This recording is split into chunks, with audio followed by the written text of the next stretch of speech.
Hans Niemann, welcome to St. Louis. Thank you so much for joining me for this interview. Hans, it strikes me, I want your perspective, but it seems to me that you're going literally success to success in the sense, I think you're getting stronger and stronger. How do you feel about that? Yeah, so the freestyle event, or the 960 event, or as you guys 9LX, this is a legal nightmare. Everyone's where are we? What are we doing? St. Louis Cup here, 9LX, freestyle, 960. I just like to include Fisher in it because just for giving him his credit. But that was a big moment because I qualified for that on my birthday. So brilliant. Qualify was a nightmare, and then to get there, and it went so smoothly, and then obviously the Grand Swiss. Being in contention in the last round, I wanted to get to that. I was really, I beat Yagis. You're one game away from for the candidates, right? Exactly. And being in the Grand Swiss itself is such a difficult tournament to qualify because you have all the best players in the world. Only 2 make it, and it's tie breaks. For example, at some point I had my average rating. My first tie break was 2668.4. Okay. And Anish and Keimer were at 2668.1. So if I was 0.1 more, right, and I tie made breaks. If I had 0.1 more on my average and I made a draw, I could have qualified. But, so all these little tie breaks were getting into my head. I was like, why couldn't I just have 0.1 more? Why couldn't I just have 0.1 more, and then maybe I could draw? So, it was a very unfortunate moment in the last round where I have black. I'm playing the most solid player in the world. I have to win, right? It was already.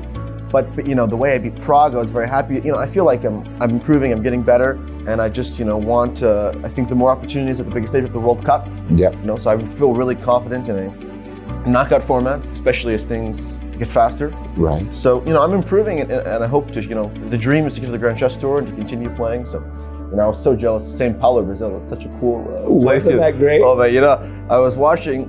The format was amazing. Because I don't want to.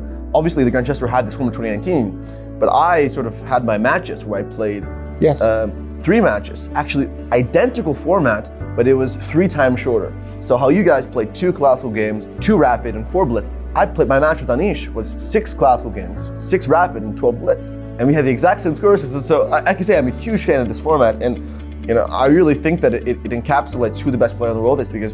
Now we have all these different titles. We say, who is the best freestyle player, who is the best classical player, who is the best rapid and blitz, but in this format, you're testing players across all disciplines. It's kind of like in the Olympics when you have a decathlon, Right. You're doing all that. So who's the most athletic man alive? Right. So I would say that that's really the main goal of mine. Obviously the candidates and rapid and blitz and, freestyle, but life is good as a chess player. You have all these opportunities, right? I've seen your interviews, you said the golden age of chess. It is. Yeah. And Fabiano. He's won 3 U.S. championships in a row. Yeah. Hans, how are you gonna derail him? Yeah, no, sometimes I look at his games and I look at the tournament. Sometimes, West is just such a strong player. He'll come to the U.S. Championship and make 10 draws. And you look at the games, nothing's happening. I'm like, so it's a tremendously difficult tournament because everyone is so strong and everyone's very solid. Sometimes it can be a very draw-heavy event, and sometimes Fabi I don't know what he does, but he just turns on a new gear. He takes a lot of risks sometimes, the openings, but once he gets started, I think that this past success, affects people badly, and he sort of gets that momentum and he puts pressure. So there have been years where I've been close with him, but I haven't gone the distance. Usually in the U.S. Championship, I win a lot of games. These shows I also lose.